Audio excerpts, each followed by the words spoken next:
and typically our flight was delayed. You hate it when that happens, don't you?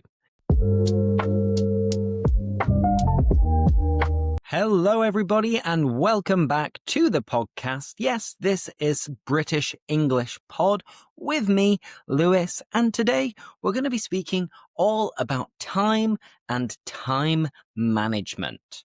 And it's funny, actually, because I don't wear a watch. I never, ever wear a watch, and I don't even have a working clock in my hand. But I'd say, without wanting to blow my own trumpet, without wanting to brag, boast, and show off, I'm pretty good at managing time, and I'm quite productive with my time as well.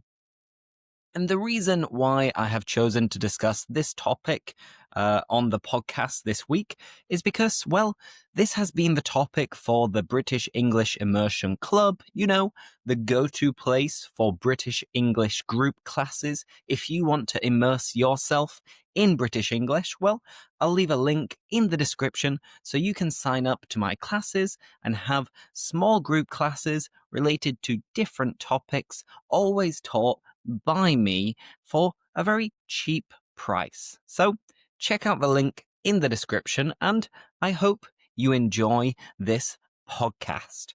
Whether you are just listening or you're watching, if you are watching, you can probably see that my eyes haven't really opened yet because it's been a tiring week, and I'm recording this in the morning, and it's on Tuesday morning because I had a little break. And, well, related to the topic, I like to make the most of my little breaks. I try to take advantage of these small breaks that I have in my routine to, keep getting stuff done. So I thought, well, I've got 45 minutes, the perfect amount of time to record this podcast. And, well, it feels kind of weird. It feels kind of bizarre, quite strange, because this is my first day back in Brussels and back in Belgium since, the 1st of August. So I've been away for 6 weeks. You've probably already heard what I've been doing, that I told you that I was in Spain for a few weeks, in the south of Spain, and then I returned back home to England, that you'll have seen the latest video with my mum. So it was nice to spend some good quality time as a family, which is always lovely. And last night, I got a lift with my dad to Manchester Airport, and he dropped us off at the airport. We went through the passenger control, security control, and typically our flight was delayed. You hate it when that happens, don't you? In particular, when your flight is already scheduled to be quite late, because we were supposed to be flying back to Brussels from Manchester at 8:30, and I checked my phone using the Ryanair app, and I saw immediately, it's been delayed by 45 minutes. So I was telling myself, what should I do? I was listening to podcasts, as usual. I bought myself a sandwich. I wandered around the terminal just trying to kill some time, to be honest. And I had no other choice but to be patient and to wait. And I can be a patient guy in class, and I'm patient when it comes to supporting and encouraging my students. But when I'm traveling, in particular when I'm at the airport, I really lack patience.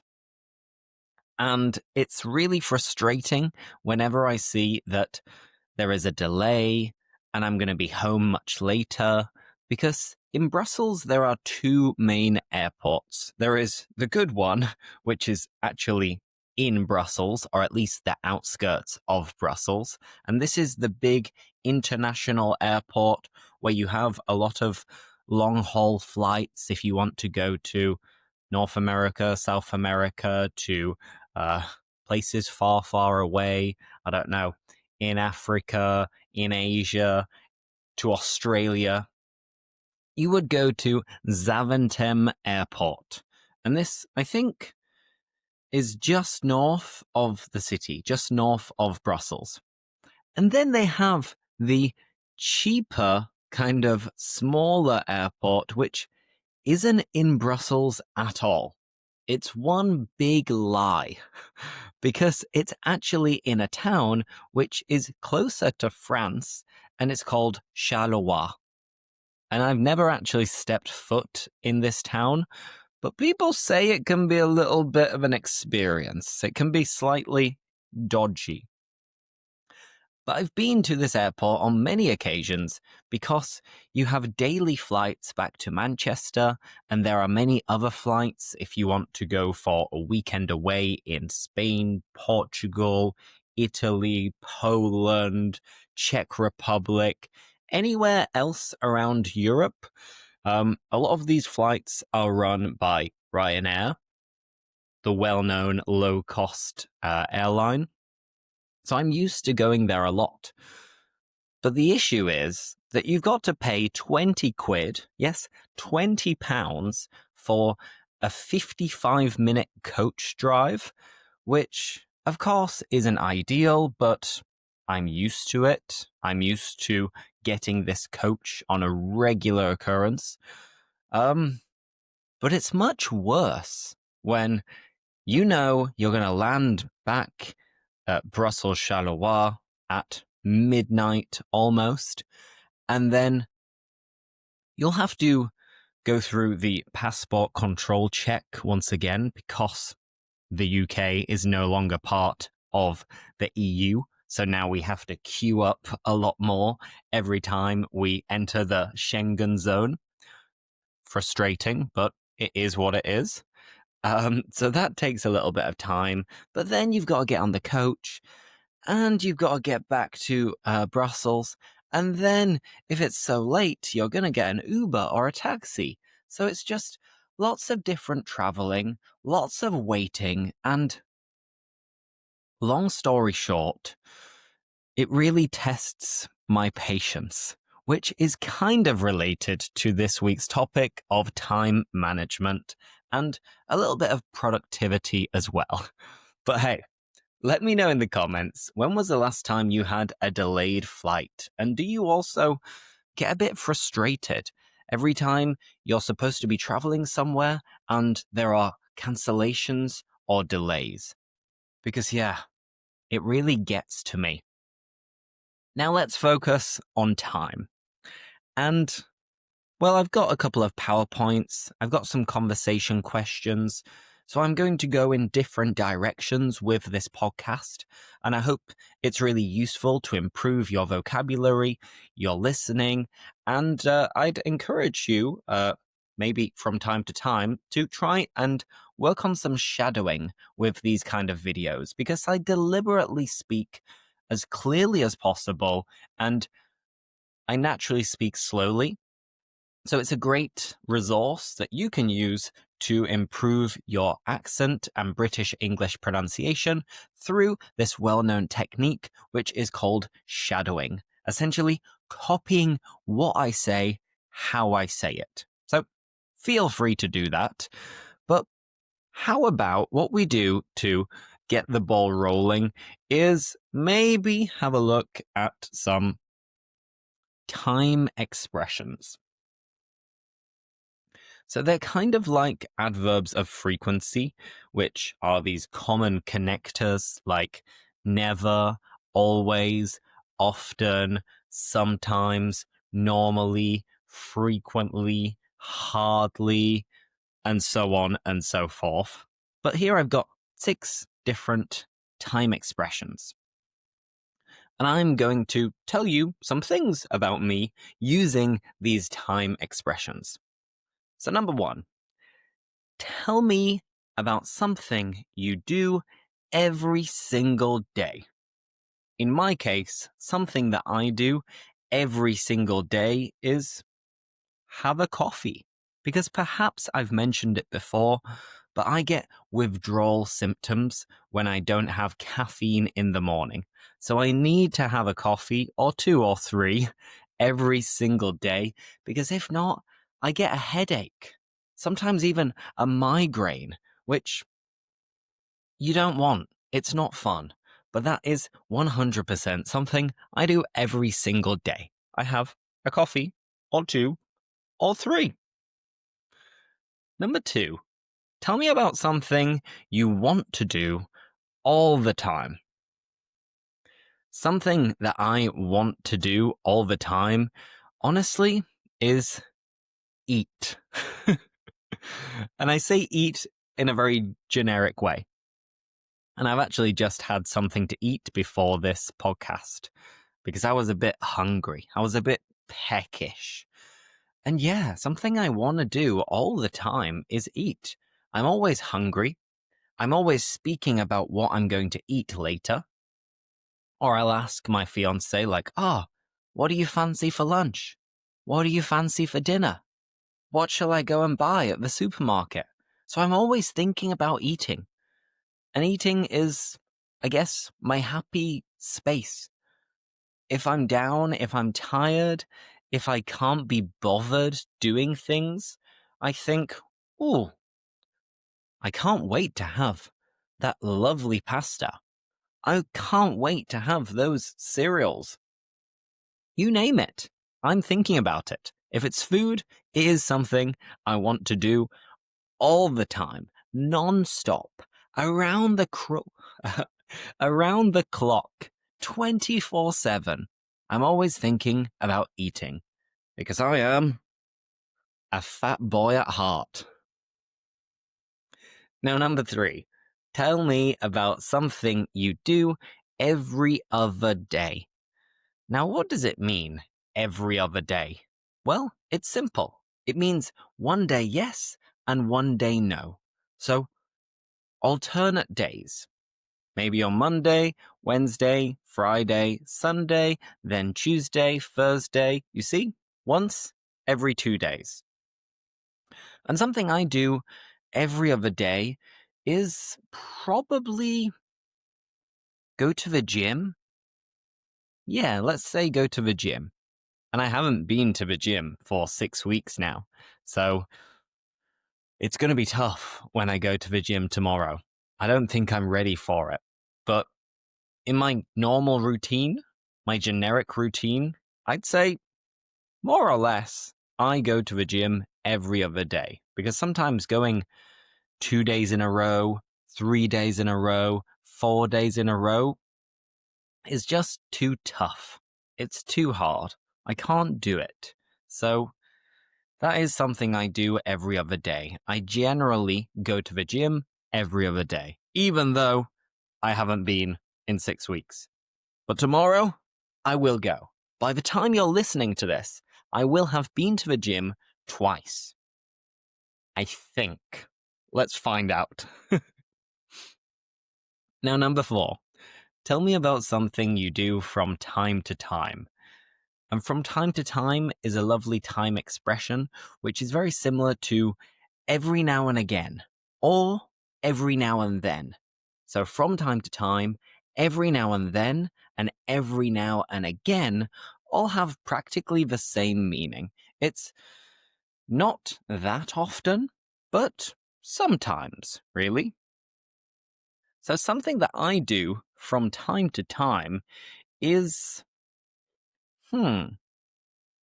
travel, I guess. Something I do from time to time is that I travel.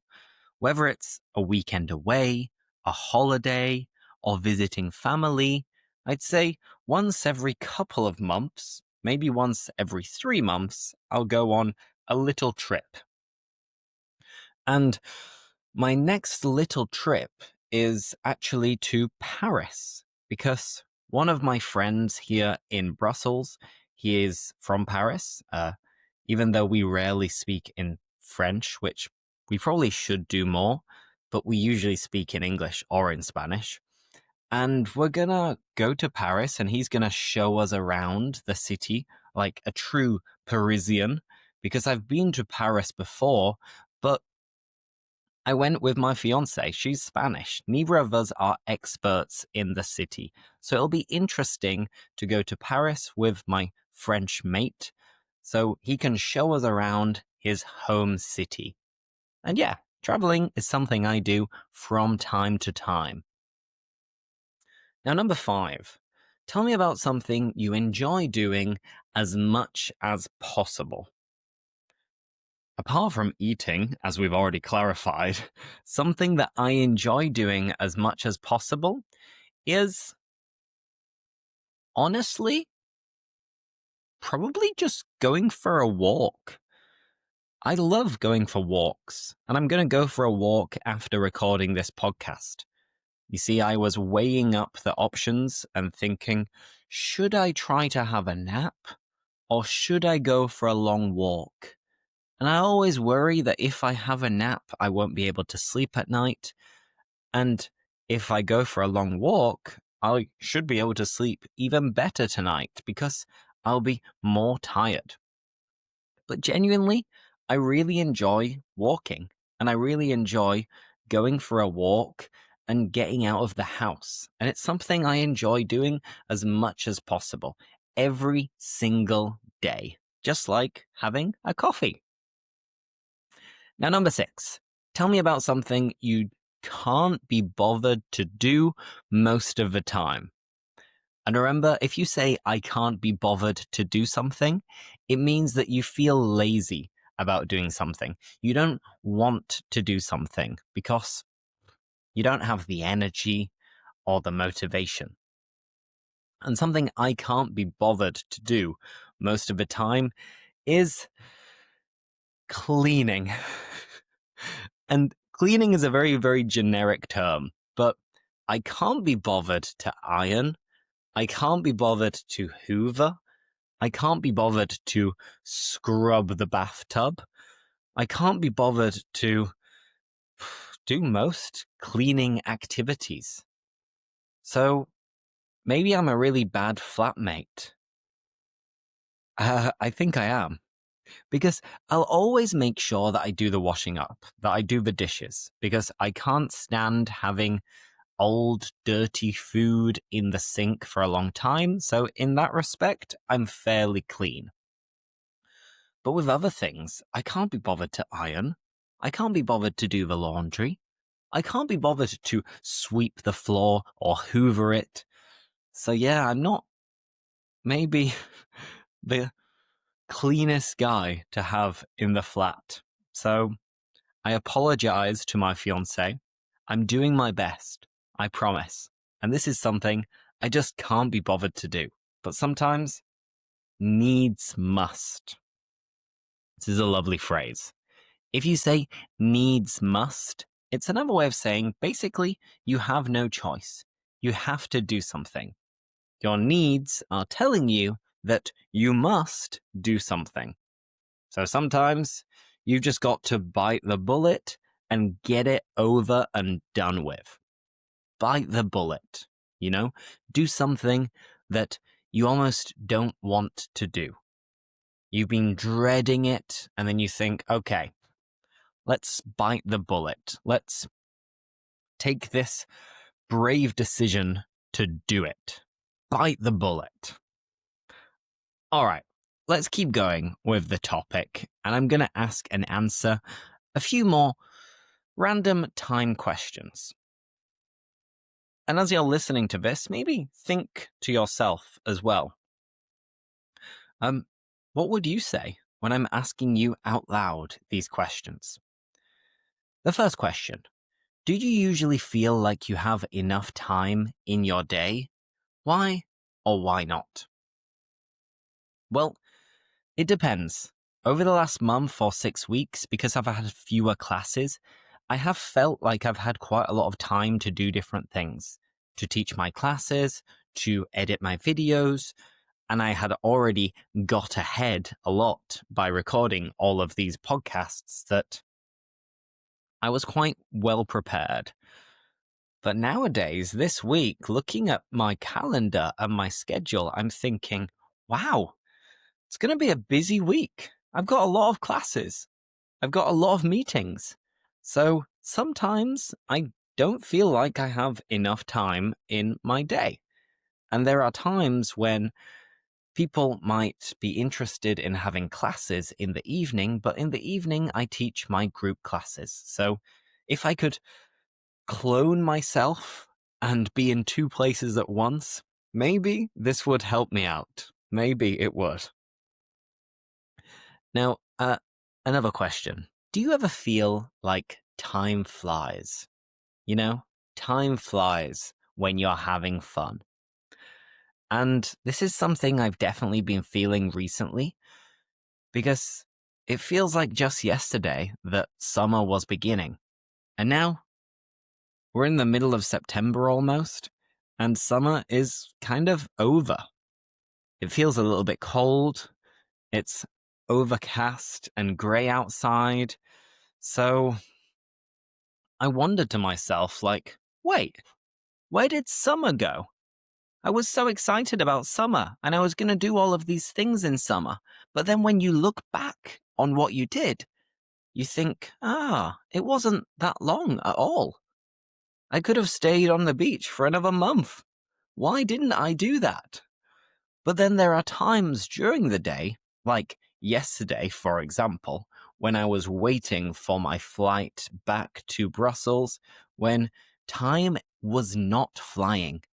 It was going so slowly because I really wanted to get home. So time is all relative. And it's kind of a similar thing with product placement and a bottle of water. You see, if you're watching this video, here I have a bottle of Buxton spring water. I bought this at W.H. Smith's in Manchester Airport. And I thought to myself yesterday, wait, $2.50 for this bottle of water? What a rip-off. What a steal. Oh my God. How dare they charge me so much money? But then it's all dependent on the moment and the place, because practically the same water is free if you get it from a tap. But then at the airport, a lot of the time, you have no choice but to buy a bottle of water, so they charge you a lot more money for it. And then if we think about, for example, me running a marathon, and I'm absolutely dying of thirst, then if this cost £10, I'd probably need to buy it, and it would be worth that amount of money in the moment. And then to take it to the next level, if I was in the middle of the Sahara Desert and I really needed water, I'd pay all the money that I had in the world because it might keep me alive. So that's a bit of philosophy, really. But essentially, the value and the price of something so simple as water can change depending on the situation, the location, and many other factors. The same thing happens with time. When you're having a good time, time flies. When you're frustrated and you're in a rush, time can go so slowly. So let me know if you've ever had this thought yourself. But sometimes when I'm trying to get to sleep at night, I'll have these deep thoughts and I wonder, that's interesting, isn't it? Okay, anyway, let's keep going. Let's keep going with some other questions. And my next question is, what's something you spend too much time on? Because there is an example I can think of. And something that I spend too much time on is, well, probably the same for everyone. It is my phone. Because I will do a lot of productive things on my phone, but not always. So right now, I've got my phone, I'm checking different applications, I'm thinking, ooh, interesting. Nothing has changed. I'll check a different application, and then I'll scroll up and scroll down, and I'm not getting anything from it. So sometimes maybe this lack of patience can make me spend too much time flicking around, scrolling up and down on my phone, social media, betting applications, financial applications, and a little bit of everything. So that is definitely something that I spend too much time on. But let me know. Do you agree? Do you also waste too much time on your phone? And if so, is it something that you would like to change moving forward? Let's move on to another question. Deadlines. So deadlines, this is this moment, this limit where you have to finish a task or a project. And the question is, do deadlines motivate you or stress you out? And I would say that deadlines usually stress me out, which is probably why I try to do work before it is needed to do. So if I have a deadline for this Friday, I'm going to try and finish the work before Thursday. Because if I think that I'm running it right until the day before, it's going to stress me out. I'm going to be anxious. I'm going to be panicking. And knowing that I've got a limited amount of time to do something, I'm going to be, driving myself mad. But for other people, they need deadlines or they will just procrastinate. I've spoken to many friends and students who claim and admit to being guilty of, well, procrastinating. So, yeah, I try not to do this, which is why I always try to get ahead as much as possible. And this can motivate you as long as I'm on track. As soon as I'm behind with a workflow, task, or project, then it starts to stress me out. Okay, another question. I mentioned the fact that my calendar is really busy at the moment, and I've got lots of different classes. And I've been using a calendar for quite a long time now. I think I've been using it since I returned from Australia, which was now like 7 years ago or something similar. So I'll always have the Google Calendar app on my phone. I'll have the tab on my laptop because I think it's nice to know when you have different things going on. And that helps you to stay on time and stay punctual. But what about you? How do you organize your schedule? Do you use Google Calendar? Do you use the Apple Calendar or any other apps to help you? I know there are some apps like Notion that has become quite trendy, and it is a way of managing your workflows and productivity, giving yourself reminders so that you don't forget to do something. But yeah, I personally use Google Calendar as much as possible, to be honest. Okay, let's keep going. And what we're going to do now is look at some more expressions, but I'm also going to read a fairly long dialogue. And this dialogue is going to be between two characters. We have character number 1, Sarah, and she is a university student. And then we have character number 2, Tom, who is a young professional. And I'm going to read both of their roles. And I'll share my screen as well, just in case people who are watching would prefer to actually track everything I'm saying. So let me share my screen as well.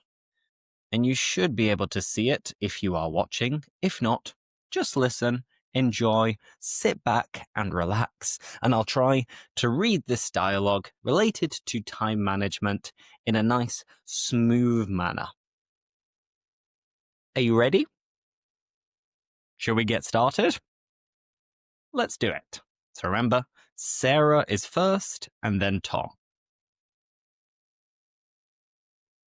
Hey, Tom, you always seem so organized. How do you manage your time so well?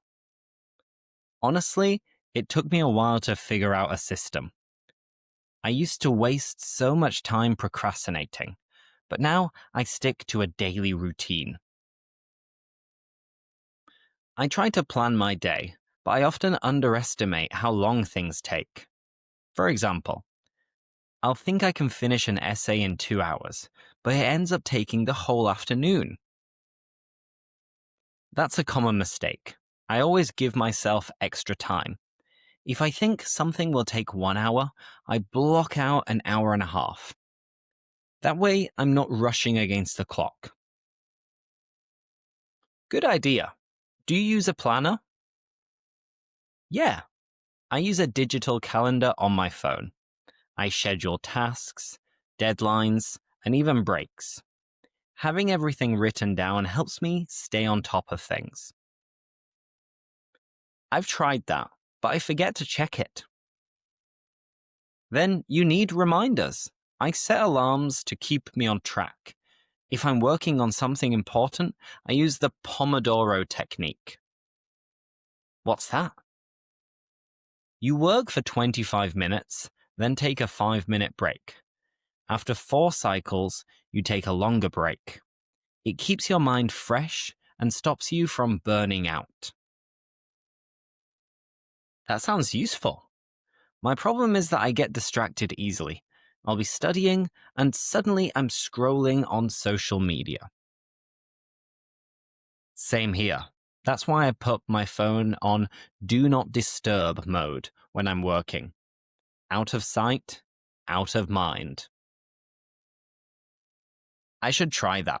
Do you ever feel guilty if you're not productive? Definitely. But I've realized it's important to prioritize. I focus on urgent and important tasks first. Not everything needs to be done immediately. So you make a to-do list? Exactly. I write down my top 3 tasks for the day. If I manage to complete those, I feel accomplished, even if smaller things don't get done. I usually make long lists, and then I feel overwhelmed. That's my problem. Keep it short and realistic. Quality over quantity. Do you ever schedule free time? Of course. If you don't plan downtime, you'll just keep working. I always block off time for exercise or relaxing. It actually makes me more productive overall. That's a good balance. I think I'll try your method. Digital planner, Pomodoro, and short lists. Great! Remember, time management isn't about being busy all the time. It's about using your hours wisely. True. At the end of the day, we all have the same 24 hours. It's how we use them that matters. Exactly. Time is our most valuable resource. And that is a wonderful way to end that dialogue, because I wholeheartedly agree with it, that time is money, and time is our most valuable resource. The advantage of being young and having your life ahead of you is an advantage because, well, you have time, and time is this asset, this resource, that if you have time, you have options, you have freedom, you have things you can do. So yeah, I do agree that time is vital. It's a vital resource. And well, I hope you enjoyed that dialogue because I thought it was quite interesting. talking about how they manage their time. And I know I've already asked you, but let us know in the comments as well how you manage your time. Are you good at managing your time, or are you always running a little bit late? Are you always a little bit unpunctual? But before we finish, how about we look at some more expressions, and at the same time, let's have a look at a couple of debates maybe. So first things first, let me get the right document, the same PDF that I give my students after class and before class, to be honest, so that they can practice and become familiar with the topic in the British English Immersion Club before they actually have their classes. But let's go over some of these time expressions. The first one is to beat the clock. If you beat the clock, you finish something before the deadline. For example, she managed to beat the clock and submit her assignment early. So she did it in time. She was running out of time, but she got ahead and beat the clock. Expression number 2 is around the clock. And this is without stopping, continuously, 24/7. For example, the team worked around the clock to finish the project. They worked overnight, 24/7. Number 3 is kill time. And this is to do something to pass the time whilst you are waiting. Yesterday, when I was running out of patience at the airport, I was scrolling up and down on my phone because I was trying to kill time. It is what it is. Bad habits die hard. Now, number 4, in no time. If you use the expression in no time, it means very quickly. Don't worry, you'll finish this exercise in no time. I'm going to edit this video and upload it in no time. I'll get it done very quickly. Now, expression number 5 is on the dot. On the dot is exactly at the specified time. The train left at 9 a.m. on the dot, at exactly 9 a.m. Now, number 6, to be behind schedule. And this is the opposite of ahead of schedule. So behind schedule is you are running behind. You are making progress much more slowly than expected. For example, the meeting ran behind schedule. It was later than planned. And another opposite is ahead of time, ahead of schedule. It is earlier than expected. He arrived ahead of time for the interview. One I used earlier, time flies. Time passes very quickly. In particular, we often say the full phrase, which is, time flies when you're having fun. Beautiful phrase. Number 9 is out of time. If you are out of time or you've run out of time, it means that you've used all of the time. You have no time left. I'm sorry, we're out of time. Let's wrap up. And the final expression, number 10, is bide your time. And this is to wait patiently for the right moment. She is biding her time until she gets promoted. She's waiting patiently before she gets promoted. There we have 10 time-related expressions. And of course, I also told you about some other time expressions at the beginning of the podcast as well, like every other day, from time to time, and so on. But let's finish with, one final question. Do you think people today are busier than in the past? Or do we just feel busier? Now, it's interesting to think about because I think there are two different arguments for this. You could say that nowadays people are hustling more and we're trying to compete in an increasingly difficult environment. So that makes us a little bit busier than we used to be. But it depends on your personal circumstances.